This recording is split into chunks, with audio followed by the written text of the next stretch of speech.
Spuds, Chapter 3, Going Up. Who's Arthur C. Clarke, and what's this about a King Serendip?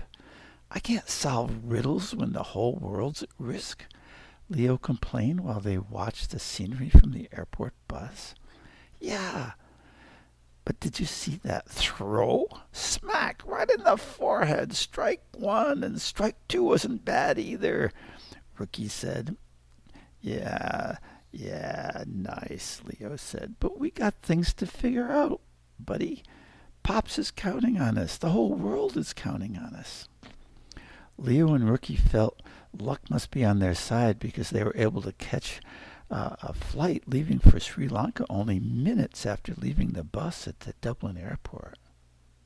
They didn't know it, but Leppy was far ahead of them and at work already in Sri Lanka before they had even boarded their plane.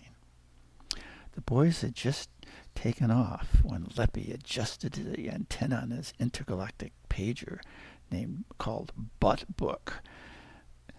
His idea was to improve the signal between Sri Lanka and the spaceship. Yeah, that French astronomer wrecked our first PMD. PMD was acronym for Potato of Mass Destruction. He's a problem. But I got a solution. I just arrived here from Ireland, and all those potatoes will be here soon. I have engineers building a space elevator to lift them to the ship, and I want you up there in the spaceship to drop all of them on that astronomer. Those potatoes are small from Ireland, so he'll never be able to fry them or escape, he said with an evil cackle. When that annoying guy's out of the way, nobody can stop me. Leo and Rookie had no idea about the danger Pops was in. They arrived at the Colombo airport and took a taxi to the house of Arthur C. Clarke. What do you think we'll find here? Rookie asked Leo. Well, Rookie, when you slept on the plane, I remembered Pops once telling me about Arthur C. Clarke's science fiction books. I read up on him and found he wrote a book about an elevator taking supplies into space without the cost and limitations of rockets. They chose Sri Lanka as its location because it's near the Earth's equator and it's a shorter distance into space. The book was fiction, but new kinds of carbon fiber called nanotubes might just now be strong enough to make the idea work. Do you think Leppy's planning to build it and use it? Rookie thought, maybe. But I thought he was all about crashing giant potatoes into Earth, not little ones going in the wrong direction. Leo said, I know it's confusing, but Pipsy said to come here, so let's go check it out. They arrived, got out of the taxi at an ordinary house, and they discovered it was a museum. And they went in and saw Mr. Clarke's offices, prizes, certificates, movie titles. The guide they had knew nothing about space elevators, and they left with no clue what to do next. While wandering around and trying to form a plan, they noticed a big, unusual metal structure behind the house, and they heard a lot of banging, so they went to check it out. An engineer was looking at the computer screen and holding a hammer. Leo asked, This looks interesting. What are you doing? Well, hello there, the engineer said. My job is to put the final touches on the base station for a space elevator, and the fellow around the corner is stringing nanotubes together for it. I don't mean to be rude, young man, but I can't talk because we're on a tight deadline. The guy paying us wants this finished in 2 days so we can lift about 1 trillion potatoes into space. Rookie said, wow, but I know people in Sri Lanka eat a lot more rice than potatoes, so why not send rice up? It's probably a lot easier. Sure would be. This project is both strange and rushed.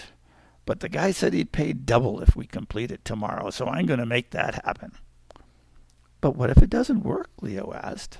What if something goes wrong and all those nanotubes fall back down here? It'd be a mess and people could get hurt. Well, you're right. But I can't worry about that. Nanotubes are small and light, so probably nobody would be hurt too bad. Leo went on. Yeah, but what if the elevator works in the beginning but breaks when it's loaded? What would happen if 1,000,000,000,000 potatoes fell on the people who live here? They'd be killed. Yeah, Rookie added, and all the money in the world wouldn't bring them back. Yikes, I hadn't thought about that. And I live just over there. I'd probably be the first to get killed. And my neighbors, too. Thanks. You just might have saved my life. Rushing this is a bad idea. Anyhow, I have a lot more fun things I could be doing. I'll call that guy and cancel. And I'm going to do it right now. Safety first. It's the right thing, Leo said, as he and Rookie walked away. On the way back to where the taxi had dropped him, Rookie said, Great job, Leo. I can't imagine what Leppy was trying to do with that space elevator, but you stopped it. So good. Our work's done. Let's go play baseball. Leo said, Gee, Rookie, is baseball the only thing you think about? I didn't sleep on our flight from Ireland, and I'm going to sit and close my eyes under that unusual tree over there. We can figure out what to do next when I wake up. While Leo rested, Rookie checked out that unusual tree. A small sign called it Coco de Mer, a sea coconut tree with nuts growing to weigh as much as 80 pounds. But Rookie found some young ones, and since Leo didn't want to play baseball with him, he did the very best next thing. He picked the small ones, took the iron pipe Leppy had left behind in Ireland, tossed the nuts and batted them one at a time into the jungle. It was really fun. The nuts made a nice, satisfying bang when he whacked them with a pipe. When he saw a jeep coming, he smashed the last one. He really smashed it, and it sailed high and long. Uh-oh, but it was heading toward that fast-approaching jeep. Ha! Just then an elephant ran out of the jungle and caught the nut in his trunk. Sounds like it was pretty cool, huh? Maybe, but not cool in every way. After the elephant snared the high-flying nut, its front legs came down on the jeep, wrecking it and trapping the driver inside. And that driver was Leppy. Arrgh! I should have known it would be you busybodies who wrecked my space elevator plan. Well, as payback for that delay, you're in for DBP, death by potato. As soon as I take care of that astronomer guy, I'll take care of you two. And then I'll get rid of the whole Earth in a single starchiferous explosion. And I'll do it where no busybodies can interrupt me. The empty quarter. Oh, man, here I come. The boys noticed the elephant had a riding platform on its back and climbed its rope ladder. When they turned to say good riddance to Leppy, he was gone. He'd vanished.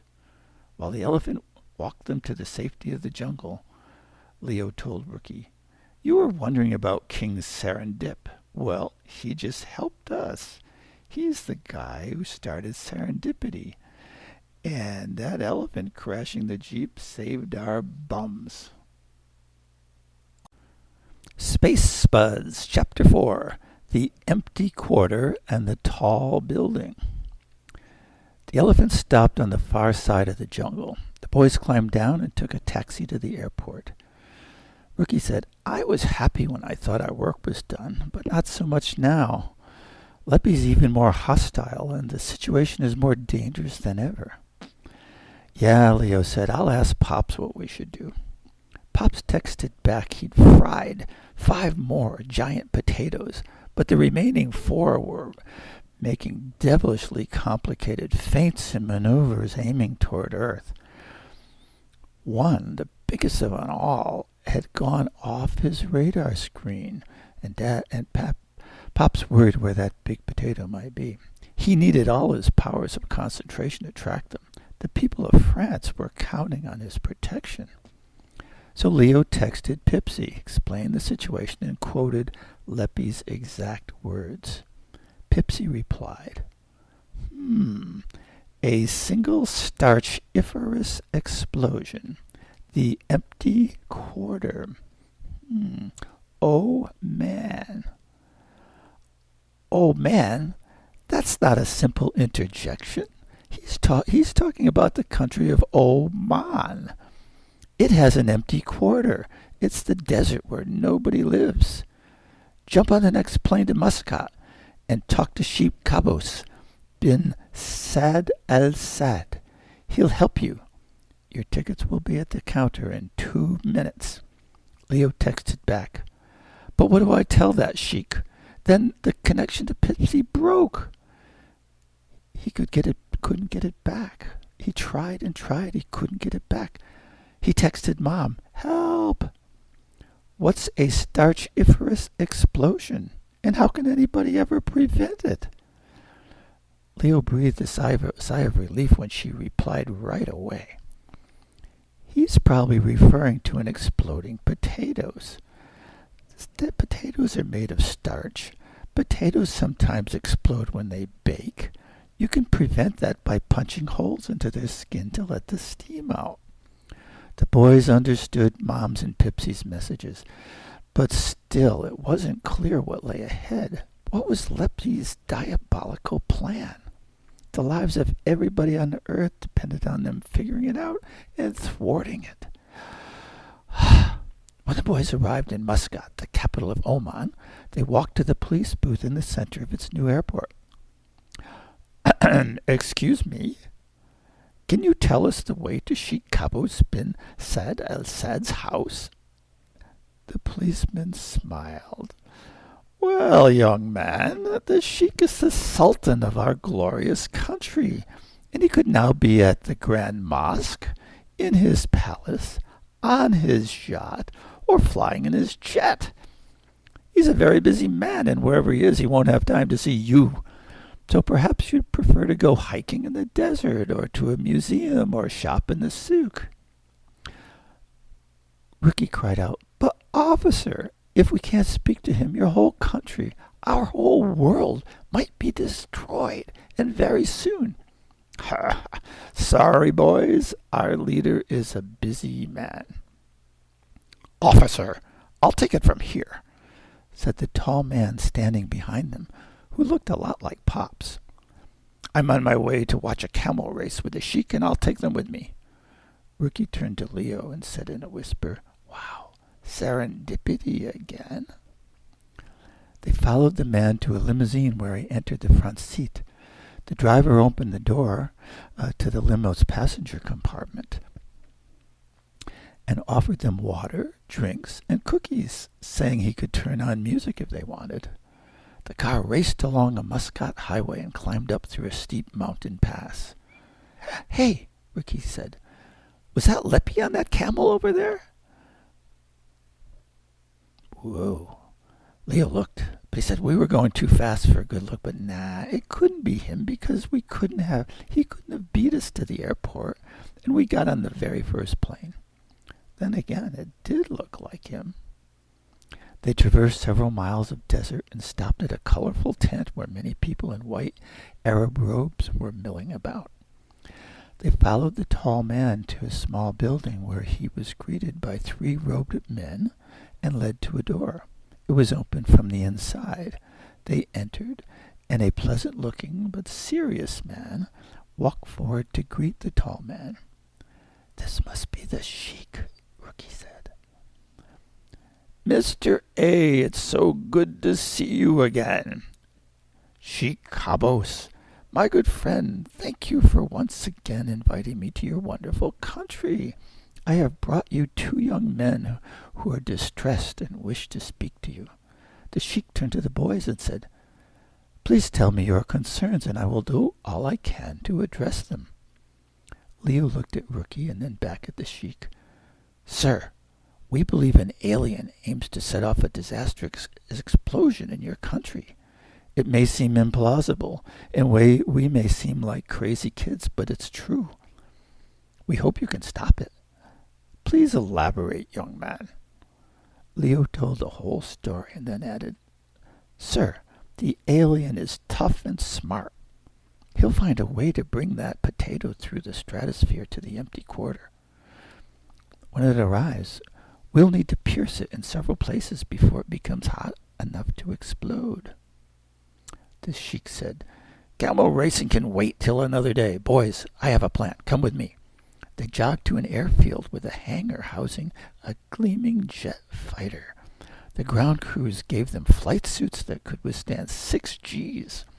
Soldiers seated them in the F-14 just behind the pilot's seat, and the plane was positioned at the top of the runway, ready to take off 2 minutes later. The Sheikh spoke to them through the intercoms built into their helmets. Boys, this first leg will take only 5 minutes. We're going to stop at Muscat Harbor's airfield for some special equipment, and you will be trained to use it. The thrust of the jet's engine pushed the boys back into their seats so hard they couldn't breathe, and by the time they could, they were landing at the seaside. A truck sped toward them.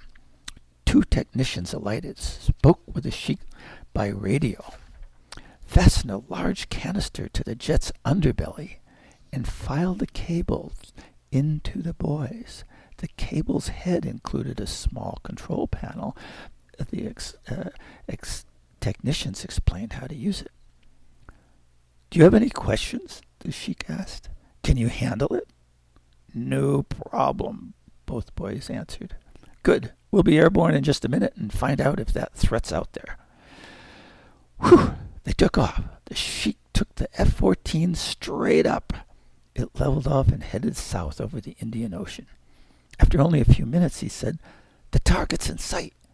And the boys were creeped out when the jet flew into the potato's colossal shadow. I'll position us in front of the potato's nose. Boys, get ready. Get ready to deploy the suction cup. This thing's huge, but our jet's engine and its afterburner give me enough power to steer it and land it in the empty quarter. When the jet came into position, the boys pressed a micro switch to open the canister beneath them, and when the Sheikh dipped his left wing as the signal, they released a large suction cup suspended by a steel cable. It trailed, and it hung under the plane, and when it was 50 meters behind them, the Sheikh throttled back the engine. The potato gained on them, and when it almost touched the suction cup, the Sheikh sent a burst from his afterburner, blasting the cup into the potato, and it stuck firmly. The Sheikh turned the jet northeast, and the colossal potato followed. Leo said into the intercom, Excuse me, Sheikh, where are we headed? We're going to Dubai, young men. It's not too far. Dubai is home to the tallest building in the world, and it has an extremely sharp needle on the top of its tower. On their approach, the potato's shadow plunged the whole sunny city into darkness. Air raid sirens wailed, and 3 military jets with missiles hanging below their wings streaked up directly at them. After some radio chatter, they broke off, but circled in the distance. The Sheikh towed the potato above the tower, dropped down, and the boys twisted their necks to see the sharp tip of the tower puncture and rip the potato. The Sheikh rose and descended several times before he came on the intercom. That should do it. Now I'll guide it to a soft landing far out in the empty quarter. This time of year, the temperature rises to almost 60 degrees Celsius, or like 135 degrees Fahrenheit. The sun and its reflection from rocks will bake it, but instead of exploding, it'll just become a tasty snack for the neighborhood camels. I imagine it will eventually be covered in sand and look like a dune or a mountain. When they were in position over the empty quarter, the Sheikh told the boys to release the suction cup. They did, and the potato slowly glided to a soft landing, and the Sheikh dazzled his passengers by streaking upward, flying a 600-mile-an-hour celebratory roll above the desert. Rookie said, "It's fun, but I'm feeling pretty sick." He looked at Leo and saw a face as white as an Arab's robe. The Sheikh landed the jet, drove it into the hangar near the camel race course, and they all descended to the tarmac. Mr. A, that tall man from the airport, greeted them in a voice that sounded like Pop's, and he congratulated them on saving the world. "But how did you know what we did?" Rookie asked. "Oh, we have just a few spy satellites up there, young man. And you might be happy to know we have a fully grown leprechaun out here in a cage. He says he's from another galaxy. Ha ha, sure. He's not happy, and he keeps yelling that the two of you will be in real trouble when he gets out. But don't worry, he can't yell his way through steel bars. Now the next steps here are up to the Sheikh, because I'll be leaving now. Good luck. I thank you both for your service to the world, and please thank that astronomer for saving France." Space Spuds, Chapter 5, Lessons from Explorers. The Sheikh brought the boys to his private tent where beautiful rugs covered the floor and pillows served as chairs. He offered them tea and called to a man at the door to retrieve Leppy. 4 men carried his cage to the entrance and released him into the tent, but kept guard outside. The moment he was freed, Leppy started screaming at the boys, but nobody could understand a word. He paced back and forth and gestured wildly until the Sheikh stood, fixed him with a stare, and Leppy fell silent. "I want you to calm down and sit down. My ancestors were seafaring merchants who traded in Africa and Asia since the days of wooden ships. We learned that sharing one another's stories leads to goodwill and friendship, and I will share those stories with you now." The Sheikh continued. "First, assume your new acquaintance has good intentions. Listen to their words and feelings. You listen better, learn, and understand when you put anger and fear aside.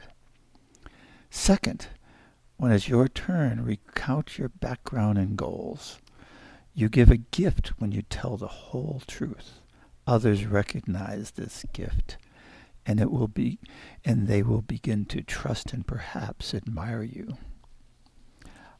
Now I want you to share with each other. Since you have come the farthest," he said, offering his open hand to Leppy, "it is appropriate that you, sir, go first." Leppy stood and stared at the carpet for a long time. When he raised his head, he fastened his eyes on the Sheikh's falcon in a cage across the tent and spoke slowly and calmly. "Please excuse my behavior, but I'm angry, and I have been angry for a very long time, very angry." In spite of efforts to contain it, Leppy's voice became a shout. "But I am king of potatoes." His voice moderated, but he spoke quickly. "I don't live on Earth now, but I lived here long ago. Leprechauns were here at the time of the dinosaurs when there were almost no other mammals. Our civilization was highly developed, but scientists don't know about that today because the movements of continental plates wiped out our buildings and the monuments we had created after we departed. Our civilization was based on potatoes. We ate them for every meal, and we grew enormous ones until the end came. When the asteroid crashed and killed all the dinosaurs, we could no longer use dino poop for fertilizer. Then our potatoes shrank so much we were forced to develop spaceships and seek another planet with a climate suitable for potatoes. After much effort, we established ourselves in the Kartoffel galaxy on an empty planet we named Palm. Because we eat only potatoes, we live long lives on Palm. You might be interested to know that I was born on Earth all those millions of years ago. I was named the Potato King because I can eat more potatoes than anybody in the entire galaxy, and I'm proud of my accomplishment. We are a very proud people, proud of our potato heritage, and don't want anybody from Earth debasing us with their silly claims. We do remember fondly the Earth, and we monitored its evolution over many millions of years. We paid closer attention after Earthlings launched their first satellite. But then I was outraged. They'd called it Sputnik, and I heard that in recent centuries many Earth people have called themselves the Potato King. That's crazy, outrageous. It has to stop. His voice started rising again. His hands became clenched fists, and he started pacing back and forth as he spoke. First, your South American Indians claimed they'd invented the potato. Then Frederick, King of Russia, said he was the potato king. Then the Frenchman Parmentier and Americans from Maine to Idaho claimed to be potato kings. Even a truck company claims they're potato kings. I could no longer stand the insults and jumped into my spaceship to put things right. Oh, I heard about French fries only during the many years voyage from the Kartoffel Galaxy. You fools! Everybody knows the only proper way to cook potatoes is to boil them. French fries, French fries, French fries. Everybody on Earth eats them. What stupid people have evolved here since the leprechauns departed. Leppy was breathing hard, sweating, and his face was redder than a red potato. So I'm here on Earth now to put an end to this debasement of potatoes and insults to the real Potato King, me. I'll put things right, even if I have to entirely destroy Earth. Whew, the Sheikh said, my, that's quite a story. Please sit on that cushion over there. I understand better. I can see you're passionate about potatoes and are here on a mission that's very important to you. We will discuss your story, but our ancient sailors learned that it is best to first hear the other story. Young men, please go ahead. Tell your story. Leo stood as Leppy sat down. Let me start by explaining what we call French fries. They've been eaten for 200 years, but the term French fry was first used by American soldiers in Belgium during World War II. That's about 100 years ago. They were in the part of Belgium that speaks French and connected the food with the language. Leo paused because he could see Leppy was becoming agitated and grinding his teeth. Then he went on. French fries didn't become super popular in America until a French man found a way to freeze potatoes without turning them black. Now most American homes have a bag of frozen French fries in their freezer. Do you freeze potatoes on planet Palm? When Leo saw Leppy shaking and fuming, he continued without waiting for an answer. In the last 150 years, potatoes have also been made into crispy chips and even into powder. We Earthlings love potatoes and apply our imaginations to find ever more appetizing ways to eat them. We intend no respect to you, Leppy, or to other people of planet Palm. Then the Sheikh said, Thank you for that explanation, young man. Our ancient Omani explorers would advise that you each now, you and Leppy, make a goodwill gesture to each other. Leppy sat slouched back, frowning and silent. I have an idea, said Rookie. Leppy, would you like to come to our house? You could try eating a real French fry in France. Leppy looked up at the ceiling and grimaced. Ugh! I know I wouldn't like them. Maybe not, Rookie said. If you don't, we could then take you to Ireland with us. People there boil almost all their potatoes. I don't know if you had them when you were there, but they do, and they're great. You could enter a potato eating contest. It would be fun for you. Our cousin Steve can eat 16 big potatoes in about 10 minutes. I bet he'd be hard to beat. Leppy rolled his eyes. But then a smile appeared on his face. Yeah, that could be fun. Yeah, thank you. I'd like to do that. The Sheikh said, "Now, sir, Mr. Potato King from the Kartoffel Galaxy, could you please offer these boys a goodwill gesture in return?" "Why, yes, I can. I would like to offer you boys a ride to France." Leo said, "Gee, I'm not sure I want to go up into a spaceship just to get back to France." "Oh, but that's not necessary," Leppy said. "I can get you there much faster than your jets can without even going into the air." Both boys looked at him, puzzled. Might this have something to do with how you were able to get from Ireland to Sri Lanka and then from Sri Lanka to Oman faster than we could on a jet? "We couldn't imagine how you did it," Rookie said. "You're right, and here's how I beat you," Leppy said. "Only a few geologists know this, but our potato cultivation during the time of the dinosaurs was so incredibly successful that we carelessly wasted billions of them. They eventually sank beneath the Earth's crust and below the level of oil wells. They formed a layer of mashed potatoes all around the globe. We also created such a layer on planet Palm when we got there, and after it had developed, we found a way to use it for transportation. Our Spuds speeder can tunnel through the layers super fast, and if you place enough salt and butter in the speeder's nose cone, you can break the sound barrier."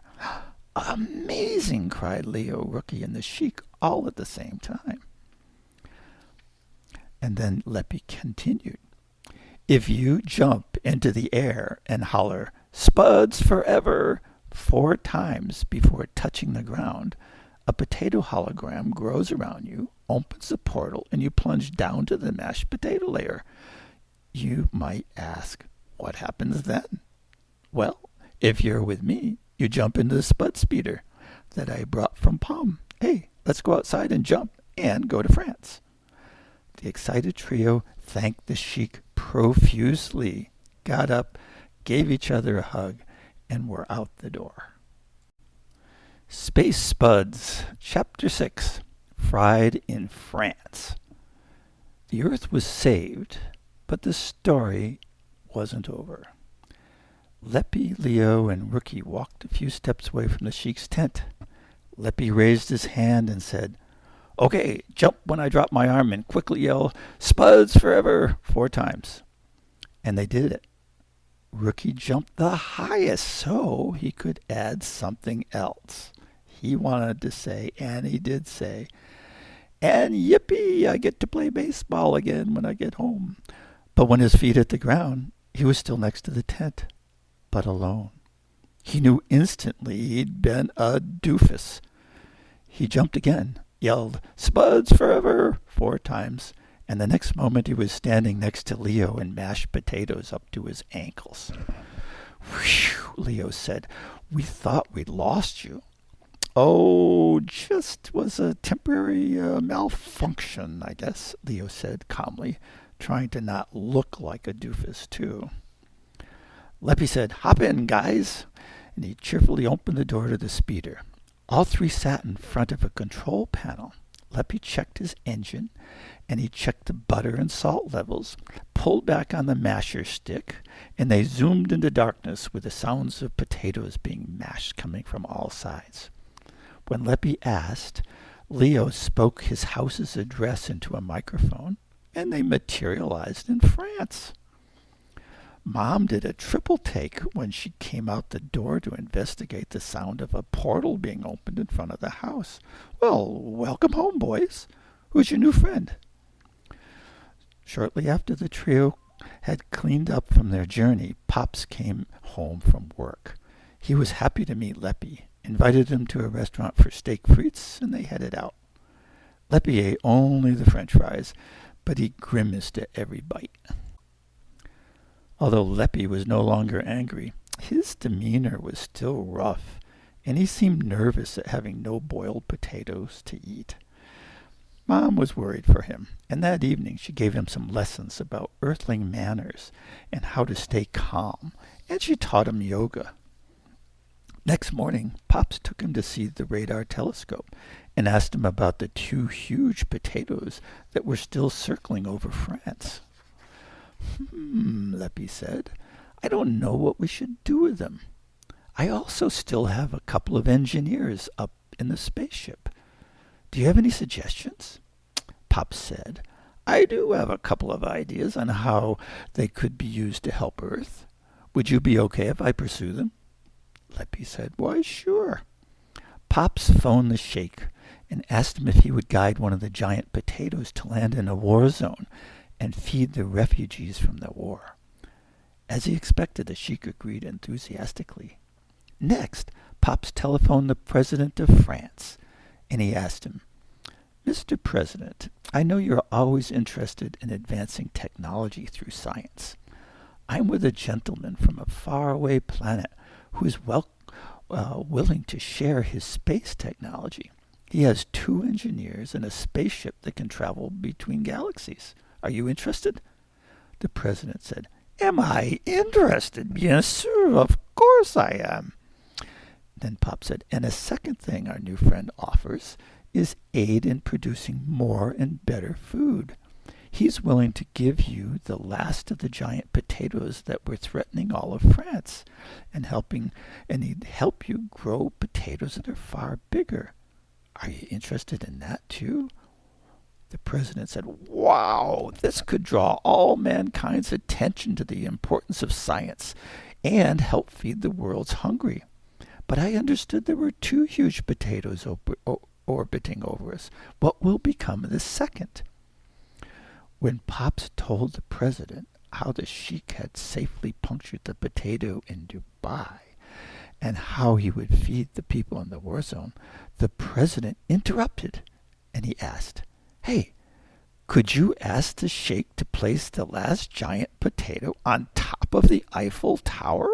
That would get the world's attention and everybody would be looking to make things better through science. This is Chapter 7, the last chapter in Space Spuds. Its title is An Irish Surprise. Pops hung up after receiving the President of France's lavish thanks, and Leppy suggested that they go have some pommes frites for lunch. When they returned home, he announced he was starting to like French fries, but he would like to visit Ireland to compare them to boiled potatoes. Everyone was in favor, and Mom said, Before you go, boys, tell me what you've learned from your adventure. Rookie said, At first I couldn't believe Pops would ask me to do something so big and important. I was scared because I had no idea what to do. But we just took some chances and everything worked out. I guess I learned you can do the impossible with some help. And you, Leo? Mom asked. Well, when we entered the Sheikh's tent, Leppy was our enemy, but now he's our friend. The Sheikh taught me listening and goodwill gestures help you start to like and trust other people. The 3 took the speeder to Ireland and popped up through a portal on Stephen's farm, just as a large group of townspeople and farmers were coming together and joking around. Those nearby, when the portal opened, they were astonished and couldn't stop blinking their eyes and staring with their mouths open. Stephen had organized a potato-eating competition, and barrels of steaming potatoes were being brought to a table behind the barn. When they were placed into 10 dishes as big as bathtubs almost and brought to the table, Leppy and Stephen joined 6 big guys and 2 women at the table. A bell rang, and all started wolfing down the Spuds. When the bell rang 5 minutes later, the winner was clear. Leppy had eaten more potatoes than all the others combined. After congratulating Leppy, the crowd dispersed, and Stephen said to Leppy, "The boys and others call you Leppy. I guess it's because your ears are a bit pointed, but is that your real name?" "No, I'm Bob." Well, that name fits better if you ask me. Is it short for Robert, like the Irish patriot Robert Emmet? It is short for Robert, but I have to admit I never heard of the Emmet guy. Said Stephen.